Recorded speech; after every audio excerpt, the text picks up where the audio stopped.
Усім привіт! Итальянский художник Сандро Боттичелли настолько любил гранаты, он нарисовал в своем портрете. В Иране, в городе Сауа, тоже есть памятник с гранатом.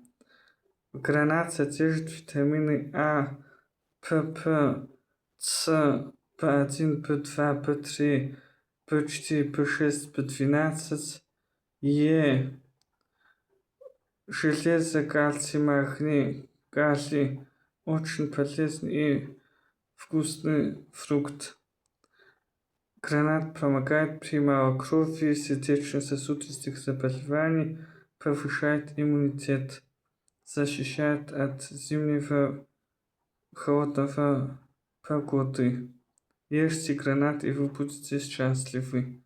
Подписывайтесь на меня тоже.